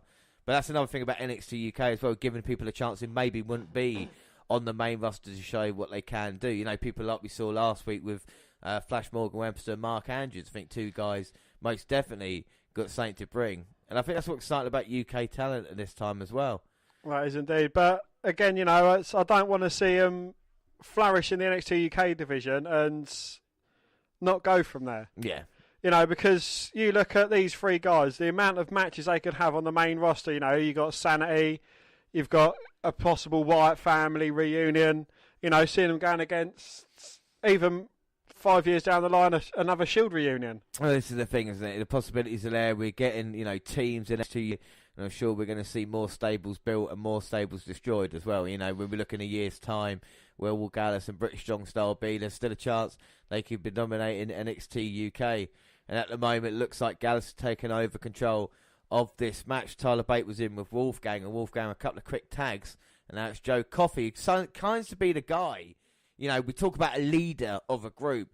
Seems Joe Coffey definitely is, but he's a guy that likes to take control of the situation. He'll sit there and give out orders. He's the one that wants to be in control and basically dishing out punishment. And that's what we're seeing here with Joe Coffey. Now you can see Gallus kind of like losing a very important match, and Mark and Joe turning on Wolfgang. Yeah, this is exactly. Wolfgang is not blood, is he? And, you know, blood is thicker than water. So there's a storyline for that, for Wolfgang maybe to have a little run himself. I think what's vital here for Joe is to kind of send a statement and show Pete Dunne exactly what he can do. You know, then Pete Dunne might be in the back of his head thinking it might come to an end at TakeOver as well. Joe Coffey has been very, very impressive. He can beat Tyler Bate here. You know, you would say it's a huge statement sent, not only for Joe Coffey, but for Gallus. But Bate is tough as old boots, as JR would say. He's going to be in this fight. You know, talk about that moment NXT Chicago with Tyler Bate and Pete Dunne having the kind of match of the year, and ever since then, showing what either man can do as Bate looking for the tag, but Wolfgang stopping him. The Tyler Bate standing switch, leapfrogs over the back of Wolfgang, tags in Trent Seven. And that is brilliant there by Bate to help tag his Mustache Mountain partner. And now Trent Seven, who always like is a little bit huskier, and to be fair, so's Wolfgang a little bit. Back body drop, and Seven is feeling the heat at the moment. Well, he still moves though, doesn't he, for a huskier fella? He is, you know, definitely the veteran in this group. Lovely suicide dive between the bottom and middle rope, taking out Wolfgang, throwing it back in now, into the corner. And I love that running up chop. Oh, Mark comes in, but hits Wolfgang. Gets caught with a suplex there. Well, we mentioned that the main event for Crown Jewel, that had a combined age of over 200. I mean, you've got three guys here in the British Strong Style. Their combined age is barely 100. It's not even 100. Yeah, without doubt. And this is the fantastic thing about the NXT UK roster in this main event as well. And it looks like Mark Coffey clothesline into Wolfgang. With a suplex there, we saw that bit. And then it was Wolfgang grabbing hold. No, it wasn't. It was Mark Coffey grabbing hold of Trent Seven. Wolfgang coming off the top like a moonsault. Trent Seven moved, took Mark Coffey out. And Seven was with Wolfgang, but again, the Coffey brothers getting involved, and quite rightly, Tyler Bate is saying, this is not right here. And now it's Joe Coffey on the outside, sending Trent Seven into the stairs. And throws him back in the ring as Pete Dunne comes round to stand up for his teammate. And a huge spear by Wolfgang, this could be it. Oh, only a 2 count. 2. And so close as Seven now, find him in the wrong part of town. But you got some more exciting times coming up in the WWE. I mean, you've got this impending war game style match going on, you know, between 3 divisions. That could lead to something very interesting. I think it's going to be a throwaway thing on Access. It's just so people who are buying the Access tickets to see their favourite superstars will see that. They've done it the past couple of years, haven't they, with kind of tournaments and stuff like this. I'm hoping, like we talked about, they make a big deal, but I just think it could kind of be like a throwaway thing. There is a lot of potential to do this now between the brands that we've got, so hopefully that's something they look at down the line. But even that, just representatives of groups, you know, you talk about what you've got on the main roster here, sending British Strong Style up as a group for NXT UK to go against, say, the Undisputed Era. I think it's kind of built in through that. But we're not going to focus on NXT, we're focusing on NXT. And Trent Seven now trying to get out of Gallus's grip, but at the moment he can't. No, he's in the Gallus corner. Joe tags in his brother Mark. And now Mark's just going to wear Trent Seven down with that front face lock. And the problem is that hold as well. The more Trent Seven fights it, the more he's going to go out. And Tyler Bate looking for a tag, so it's Pete Dunne. Pete Dunne looks a bit worried, I would say. And now just good tag team by Gallus, keeping Trent Seven in the corner. Every time he tries to fight back, you can see Wolfgang holding the trunks to Seven. Keeping in the corner. Now Joe Coffey's in. This referee can't see that. And it's just simple but effective there by Gallus. And Trent Seven taking a lot of punishment. He's taken a lot of punishment in the past. You've got to think he's still got NXT Tag Team title match coming up against Grizzled Young Vets as well. Wolfgang in now. Goes up top and the double axe handle smash across the back of Trent Seven. And now Trent Seven fighting off Wolfgang. Joe Coffey on the second rope. He gets a chop for his travels, but Joe Coffey goes straight for the hair. I think that's another thing I like about it as well, is the fact they do take the shortcuts that heel should. You know, it's kind of like grabbing the hair or grabbing the trunks, any advantage. It's not helped him out here, though, because Trent Seven's got Joe Coffey. Superplex makes the ring shake. All the way down, and now can Trent Seven try and make it across? The fans are behind him, and Trent Seven now tagging in Pete Dunne. And Wolfgang's in. Not great for Wolfgang, and now Mark Coffey's come in, grabs the leg. Pete Dunne went for an Nxtuk, hit Wolfgang. Throws Mark against the ring rack suplex. Kick to the hand. And it's just so quick and sudden. And now Exploder. Turns him inside out, turns his attentions to Wolfgang. Spins through, grabs him in the knee bar. And now Wolfgang's caught, trying to grab to that bottom rope, but too far away. Wolfgang's in serious trouble. Gallus is nowhere to be seen at the moment. But as I say that, Mark, back in his corner, gets the tag to Wolfgang. Straight into a cross arm breaker. It's great defense by Pete Dunne, who's been on the mat these past couple of minutes, but it's stopped. 3 attempts, and now going into Kimura. He's got the arm, and Wolfgang's got nowhere to go. Joe Coffey's got a ringside seat of exactly what Pete Dunne can do as well. Oh, it just shows how dangerous Dunne is. But Wolfgang's shown his power. And managing to suplex Pete Dunne. Wolfgang, give him credit for that. Tyler Bate makes a tag, comes right into Joe Coffey, who came in as well as a legal guy. Coffey reverses Bate, who stops himself in the second turnbuckle. Now reverses a kick with a knee to the face on the second rope. Oh, off the second with a uppercut. And now Bate. Come on, I want to see a patented head rope bounce. Using the rope to build momentum. Comes in with a huge elbow. Irish whip again, but reversed by Joe Coffey. Joe comes in with a boot. Tyler Bate dodges it, but gets caught with a back elbow. And now Coffey, very impressive, springing up from that second to the top. Diving crossbody, but Bate moved. Running shooting star, goes for the cover. 2. Oh. But Joe managing to kick out. I guess Coffey had too much then. But the agility there, Joe Coffey, very impressive. Both men trying to get to the feet, and now Tyler Bate got hold of Coffey, gets pushed away. Wheelbarrow, but gets spun round by Joe. Oh my God, and Joe Coffey's not finished yet. No, Bate rolls through. Goes for the cover. Kick out. Bate's got him up on his shoulders, and now it's time for Bate to spin him. The British Airways spin, taking him all the way around. They spin him round at least 20 times. At least 40 times. Joe Coffey might be dizzy. The fans on their feet here. And he's still going. Everybody on their feet applauding this. Slams him down. Tyler Bate can barely see where he's going. Falls to his ass. The very first UK champion, Tyler Bate, showing what makes him just so impressive here. And he's going to the wrong corner. Oh, big strong boy. And now he might be going for the Tyler driver on Coffey. Now Bate and switch, but he gets caught. Headbutt to the chest. And just a spinning slap from Tyler Bate in response. Both men are down to the mat. Well, incredible action here in the main event. The last match for the very first ever NXT UK Takeover. Trent Seven's in, Mark's in. Step up Insecurity to the right arm of Trent. Well, that's been targeted in this match, but Trent turns around, rip cord into the clothesline. But that bad arm took most of the brunt there. Well, at least his left leg's getting a break. Well, to be fair, yeah, but he's always seemed to carry an injury. Tags in Tyler Bate again. Tags in Pete Dunne as well. They're going to go for a triple threat finisher. Well, this is going to be classic British strong style. Oh! All 3 of them taking him out. 1, 2. No. But Wolfgang in to save it for Gallus. Well, Wolfgang there playing a vital role, but getting cut off by Trent Seven, switching him around low, sends 7 to the outside.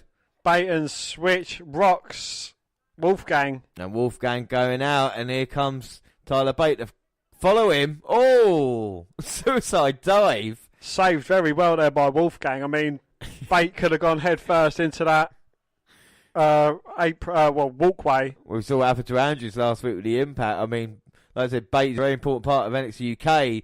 Dunn's got Mark, but Joe's up on the apron with the NXT title. Mark rolling up Pete, but Pete managing to kick out. Catch him with a step up Insecurity. Well, that was impressive by Mark. Tags in Joe, and that distraction might have paid dividends. The Iron King picks up Dunn. Powerbomb. And that's a powerbomb, huge powerbomb. It can't capitalise on it, finally goes into the cover to... No! Well, there was no kick out there. Trent Seven managing to stop that. And Wolfgang by his hair thrown out by Trent Seven. And a huge back fist there knocks Wolfgang down. Oh, but Mark taking out Trent Seven. Oh. And there's Tyler Bate with a clothesline on Mark. A pop-up uppercut from Joe to Tyler. Easy for you to say. And that was incredible impact there. And now it's Pete Dunne and Joe left. And a huge bruiserweight chant. And now these two men just going to go at it. This is what we're going to see in our main event later tonight. We're seeing it right now. Joe Coffey and Pete Dunne going for it. Neither man got the all-out slugfest. Each man getting tired. Dunne responds with a big elbow. And now he's got the hands down for Joe. You talk about joint manipulation. Oh, just a stomp to the hands and a kick to the head. But no, spear right to the midsection of Dunne. Sends him back first into the ropes. And now Joe Coffey feeling momentum. Oh! Coming for a running spear, but Dunne managing to get the foot up and just kicking him. Huge impact. Both men are down. And a huge NXT chant. And what incredible match it's been so far. And Joe going to go for the tag for Wolfgang, but gets caught by Pete Dunne, who grabs the fingers. Oh, and just rips them apart. Looks like going to go for the bitter end, but Wolfgang got the tag. Drops the elbow to Dunne. Well, He tags in Tyler Bate. He was elbowed so hard, he went into the corner to Tyler Bate. Now Bate dodging Wolfgang. Hurricane Runner. Sends Wolfgang to the outside. And now all the men, Trent Seven, Pete Dunne, Mark and Wolfgang, all fighting on the outside. Tyler Bate's making his way up. No. Oh, corkscrew. Off the top, taking all the men down. Wolfgang throws him back in the ring. Well, these are the two legal men, Tyler Bate and Wolfgang. And Tyler Bate trying to get the crowd into this one, trying to get a bit of momentum. Picking up Wolfgang, but oh no, too much weight there. Wolfgang dodging it. Getting caught in the corner by Tyler Bate though, but the tag's in. Yeah, I think Joe got the blind tag, but it's not going to stop Bate for going for the Tyler driver. Joe pushed him off, but Bate lands on his shoulder, lands on his feet. Going for that clothesline. Oh my God. And a huge lariat by Joe Coffey. And it takes out Tyler Bate. And what a huge statement. Joe Coffey there. He's looking across at Pete Dunne and saying, this is what I've just done to your British Strong Style member. That's what I'm going to do to you at TakeOver UK. What an incredible match though. Dan, what are your thoughts? Absolutely incredible. Yeah, brilliant way to get fans enticed in what happens at Blackpool. Joe Coffey getting the much needed momentum into the match. Pete Dunne, you know, his team's on the losing end, but he didn't eat the pinfall. Yeah. I thought it was actually going to be Trent Seven or Wolfgang getting the pinfall and that because they seem like the weaker members of the team. But to get it over someone like Tyler Bate, the first ever UK champion, you know, it just goes to show that Joe Coffey is capable of knocking off all legitimate threats to Pete Dunne's title in proving that he is the next man to hold it. Well, I think that's a perfect point to end on. Is the fact is Joe Coffey has just pinned the first ever NXT UK champion Tyler Bate, and at TakeOver Blackpool he looks to pin Pete Dunne and end his reign. Gallus stand tall here tonight, but what will happen at TakeOver we are minutes away from finding out. Yeah, I mean, the NXT TakeOver live kickoff on the network has just started with Vic Joseph and Nigel McGuinness being in the crowd, it looks like, commentating here tonight. But we're going to move on to shout-outs before we run through the card. And Dan, do you want to start us off? Yes, Adam Morris says, I like how simple and basic the ring and entry ramp look. Feels like early WCW or Raw in Manhattan. Personally, Raw and SmackDown really need to follow this example. Today, all of the in-ring promos feel so scripted. I wish the wrestlers would be given high points and be able to improv like Heyman or Austin. It would attract more viewers. Yeah, excellent point about that. Hayley Edwards says, NXT show is now an A show, not Monday Night Raw, not SmackDown Live. That's all because of Vince McMahon said that he's not running NXT. Vince, you lost your touch. CM Punk was right. Well, I don't know if Vince McMahon's lost his touch now. What do you reckon? Well, whether Punk is there or not, it's still going to attract fans. Yes, they might moan a bit more. And I personally, if I was Vince McMahon, I'd put my hand very deep into my pockets and offer CM Punk anything it would take to get him back, because not only was he brilliant on the mic, but he was a brilliant in-ring performer as well. And, you know, he deserved a lot better than he got treated from, you know, NXT, from WWE. And it was vastly improve the product as a whole. And, you know, even though we're live, James still has to take a moment to go to the toilet and have a sit-down lady wee, as he does, because, you know, it is his tiny little bladder that he's got. I'm going to go in a second. I'll set us up. I'll set you up first. So that was good what we were saying. Like we said, we're live anyway. Mandy Grace says Takeover, Dublin, Manchester, Glasgow, Liverpool. I would disagree with that. I'd put London in that list there. I don't know what you think about that. Yeah, I'd say London as well. You could have Cardiff, so, you know, it can travel all around the UK, because, you know, it should be a huge product. There's a lot of suitable stadiums around that could take the capacity of an NXT UK crowd, and wherever they go in the UK, they're going to sell out. They're going to have a loud and raucous fan base, as, you know, we've seen from the Raws and SmackDowns that they have at the O2 in London. And, you know, some memorable moments as well. They should definitely travel all over the UK, you know, maybe even into Europe as well. And Tristan Edwards says, I'll be interested to see how this goes. I don't feel like NXT UK really has any momentum yet. Still finding its feet, and who are the top stars? Well, you know, without even having to look, you know that Pete Dunne is a top star as the NXT UK champion. Rhea Ripley and Toni Storm at Evolution, so, you know, you kind of know who they are. And any familiar face to the NXT brand in America would know who Mustache Mountain are as well. They are, you know, without doubt, a bunch of really talented guys. I kind of see the point in, you know, not feeling it has any momentum yet, but 205 Live didn't really start off running. That took a little while to build up, and yet it hasn't got its own paper. With NXT, especially the UK division, there are a lot of very talented people there, as I've mentioned, but, you know, you're still finding out storylines as they go along. You know, you've had the formation of Gallus, you've seen what the Coffee Brothers can do, and, you know, even the underrated kind of wrestlers like Jordan Devlin, Wolfgang as well. You know, there's a lot of talent there. Yeah, without a shadow of a doubt, Dan. I think you're absolutely right about that. So, I mean, that was the shout-outs. We've got one more shout-out left, which is Takeover is like a mini WrestleMania for true wrestling fans. No, come on, get over yourself. Don't be a smark about yourself, all right? The thing is, in professional wrestling, is that fans seem to have got other fans because of what they haven't seen and what they haven't done. And the whole reason the WNR podcast worked is because, yes, I watch more wrestling than Dan, but no, what I turn around to him and go, actually, I'm more intelligent when it comes to wrestling than you are because of this and that. I might know a couple of more things, but when you look at what our pay-per-view predictions are and everything like that, Dan is, you know, beat me last year, you know. So I think when it comes to that, maybe I've got a different approach than what you had when it comes to that, Dan. But I think, you know, for me, I feel like it's, you know, people can't afford to go to WrestleMania. They can only go to events that they can afford to. It's not like they can pick and choose. Only a select couple of people can, you know. Well, you know, especially it's really difficult for us as, you know, we'd have to take into account travelling to America, about a week off work, as well as tickets, which a lot of them are sold to a second party, which then put their jack up price on. You know, so you're looking at least a couple of £1,000 just for us to go and watch it. As well as, you know, losing money for not being at work as well.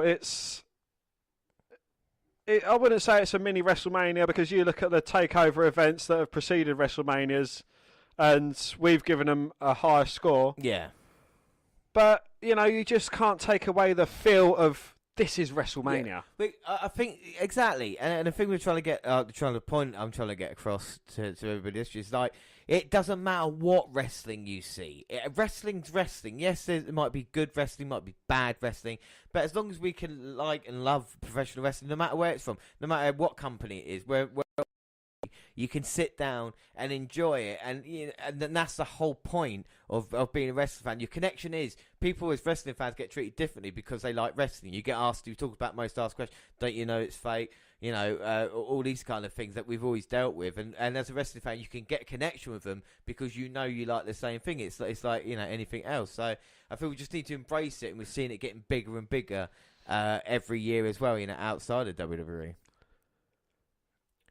Yes, and there's another point as well. With new companies starting up, new promotions getting going as well. It should be a good time for wrestling fans, not a time for AEW is going to sink WWE, WWE is going to sink AEW. It shouldn't be a point of that. We should all be gathering on because as we've mentioned on a few podcasts, wrestling scene is flourishing and it is getting bigger and it is expanding. Yeah.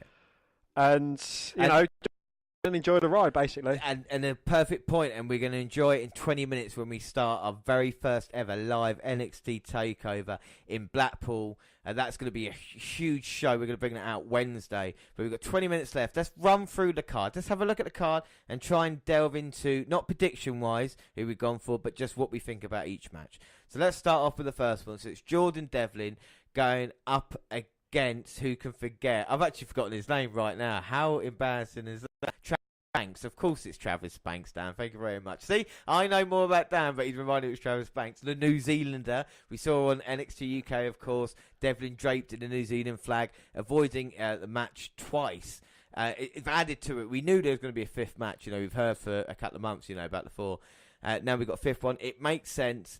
I feel for me it's a vehicle for Devlin and not Banks, but I think it's good Banks getting it. But then again, I might be surprised. Dan, what are your thoughts on the matchup? And it should be a good match because Jordan Devlin, he is a good talent. I think he's a good wrestler. Others in this room with me might not be as sold on Jordan Devlin. No, I'm not. As me. No. But, you can't really take away from what we've seen of him. And, yes, Jordan Devlin, we did walk past you when we was at SmackDown and we didn't even realise you was a wrestler, even though we'd seen you in the NXT UK Championship tournament. But, I think he's quite underrated in the ring. And as far as Banks goes as well, I think he is a good performer as well. We've seen a few of his matches. Yeah. On the NXT UK, and it's just building up towards a good card. Yeah, well, let's not forget, Travis Banks made it to the UK tournament final the second time. It's made it all the way through. You don't get through if you're not tough and if you don't deserve a spot in the card. There's obviously got ideas for him because he's featured on NXT TV. And, of course, he's at a takeover match. I think this could be a great opening match for both men to really show. And, like you said, set the standard for what a takeover should be, especially in the UK. Get the crowd into it. I don't know. They might start with our next match, though, Dan. I'm not sure. Our next match is Dave Mastiff versus Eddie Dennis in a no DQ match. Yes. And, I mean, part of this because it might get the fans into it. Mastiff coming out. I think we're going to see brawling plenty, maybe a few weapons. Maybe a table involved. I'm not sure yet how far they're going to go. I think we're going to see maybe a couple of things involved, a couple maybe stunts or something like this. And I think that will get the crowd into it as well. I think maybe after the Devlin match might be the best way. You see, I'm even calling it the Devlin match as opposed to Devlin Banks because I think if you look at the card, what it's built into, there's a few heels positioned in certain. It can go one way or another, if you know what I mean. But I think with Eddie Dennis, we need to see something for him tonight to really kind of make a statement and say, this is what I'm here for. Because Mastiff is beating him and he's just been annoying recently with someone his size. He needs to show us something. Yeah, because you've not been impressed with Eddie Dennis, have you? I haven't, no. I'd say I'm more on Team Dave Mastiff. Yeah, well, without a shadow of doubt, and I think that's what we're going to see later tonight. The fans are definitely going to be behind Mastiff as well. But I think that could surprise us, that match. I think those two matches we've talked about, we're not expecting much from them, and people maybe on paper will be going, oh, that's not good. But I think it might surprise us like they do at takeovers, Yes, indeed. And, as we know with takeovers, they get given the right amount of time as well. So, hopefully, we might even see a shopping trolley appearance here. Well, that's a very British thing that, they can involve as well. And that's a perfect thing to introduce it to the kind of crowd, but the people watching. There'll be a lot more people watching Takeover today and when it's, on demand, as opposed to the normal TV, because they'll see a Takeover and they'll be like, oh, let's just check this out. So they kind of need to set the standard high tonight for people to keep watching. I think the 2 matches, yes, they're going to have to go far. I think with the other 3, I don't think there's a lot to worry about, really, when you think about it. I think the Women's Championship match between Rhea Ripley and Toni Storm, we've seen the chemistry these 2 women have got. I think that will be a very good match, Dan. I think it will as well. It's kind of a rematch from the Evolution pay-per-view, which happened on your birthday. Mm-hmm. So, we've seen them kind of steal the show in some extent at Evolution. And, both these women are hugely talented. My pick in the Mae Young Classic, who went on to win it. Yeah. Have I learnt my mistake to go against Toni Storm now? I mean, Rhea Ripley is one of these women, very impressive, and there's been tours with NXT in America as well. She's definitely got the look and potential to go very far wherever she is, and I do like Rhea Ripley, and I really like Toni Storm, but I feel the women's division needs a kind of anchor, a lot like Pete Dunne in the NXT Championship, to kind of hold on to it and go, right, this is how we're going to start. Then you can build off from this, and I think that's going to be interesting to see tonight how the fans react to it as well. I think it should be a really good match. Well, one match I'm quite worried about, and that's the UK Tag Team Championship match. I know Moustache Mountain will be able to deliver, but will the grizzled young vets be able to deliver their side?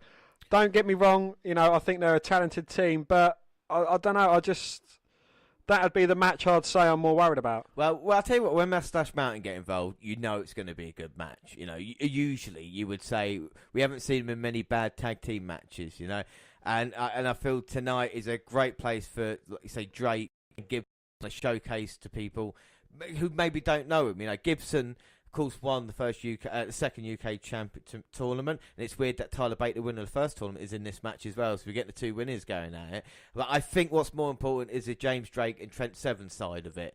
We know how good those 2 are, but what about Drake and Seven? We know Seven is susceptible to injuries. You know what I mean? He's had legs injuries, he's had shoulder injuries recently. And then, of course, we've got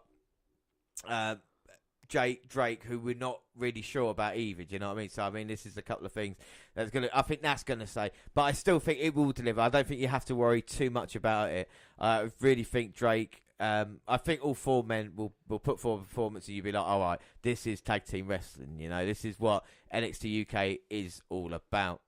But, Dan, there's one match left. And what do you think is going to happen in our main event? Joe Coffey versus Pete Dunne. Well, you say you've never seen a bad Moustache Mountain match. I've never seen a bad Pete Dunne match either. We've seen Joe Coffey proving himself week after week on the NXT UK, and he's proved that he doesn't need the rest of Gallus to get a victory. But will he win the NXT UK Championship on the first ever Takeover Live? Well, it would if he were to win. I mean, Joe Coffey, there's no one maybe hotter at the moment than what Joe Coffey is doing. The amount of victories he's picked up, and not in a kind of outside interference type way, but a kind of getting the job done and getting a victory. I think Coffey is a great challenger to Dunne. Dunne needs someone who can stand up to him. He's defended against Danny Burch and Jordan Devlin, but we kind of knew how that was going to go. Tonight is the first time in a long time we've said Dunne could potentially lose here tonight. And I don't think it would be a massive shock. I don't think the fans would be happy if Coffey won, but I don't think you wouldn't say, oh, I'm shocked by it, would you, if Coffey was to walk away as his champion? I think you'd be like, right, okay, they're going to tell a story about maybe Dunne looking to retain or moving on and open a spot up for someone else. What do you reckon is going to happen? Well, I think, we're going to see a different side to Pete Dunne. We're going to see someone who's going to have to go out of his technical zone to kind of become a hard-hitting, brawler-type wrestler. as opposed to, the technical prowess we've seen of him manipulating joint parts. I think he's going to have to hit harder and, do everything he can to take out Joe Coffey. And will we see the rest of Gallus? Will they make an appearance? Will there need to be a save by Mustache Mountain?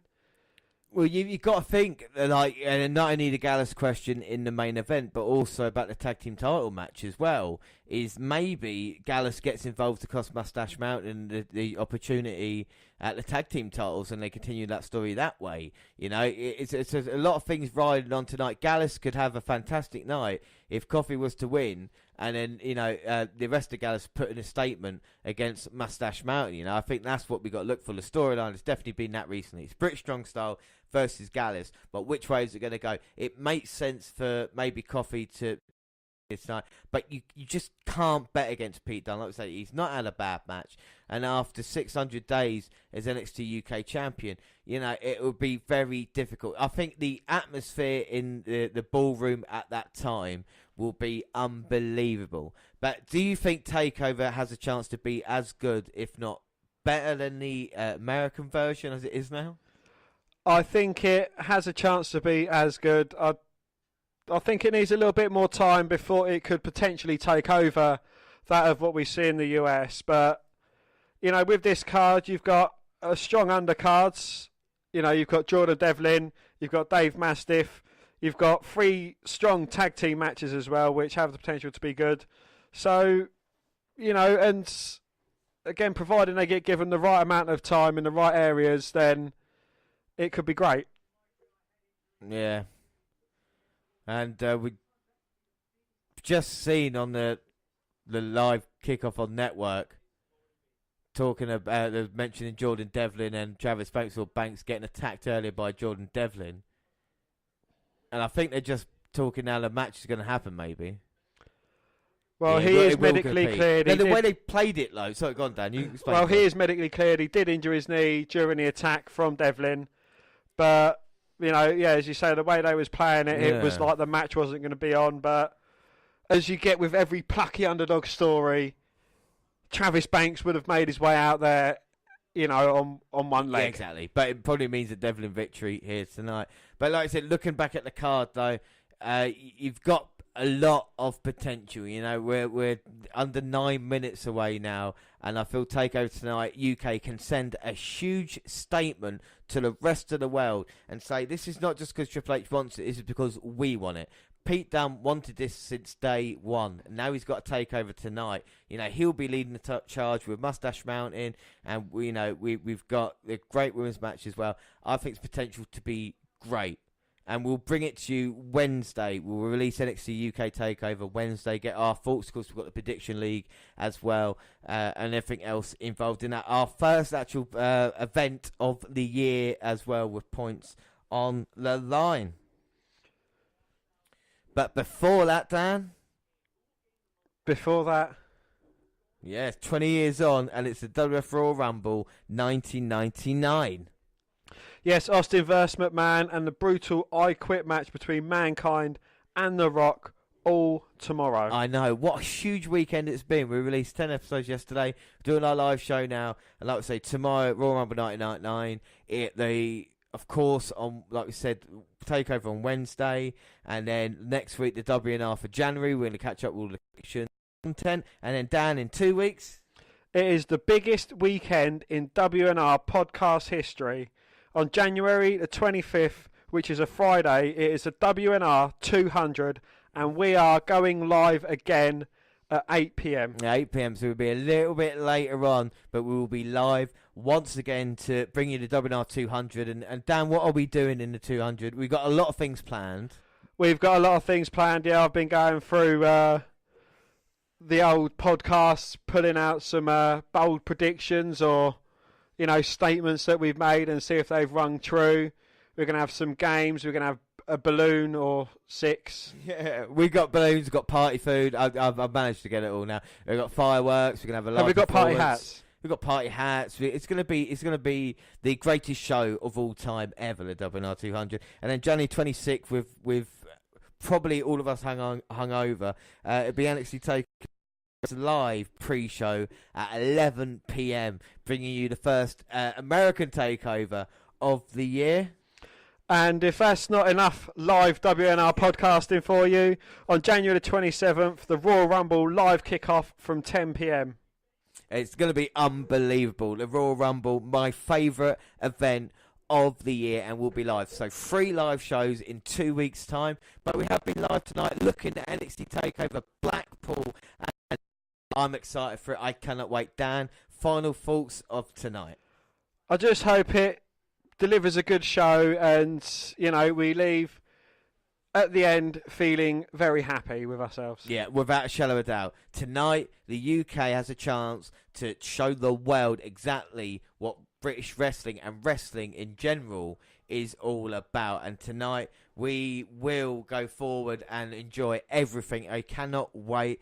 Just a few away. But that is it all for our live show on the pre-show of NXT Takeover Blackpool. It's been a pleasure to come live. I always love our live shows, and like I said, we're doing 3 of them in a couple of weeks' time, so that would be great.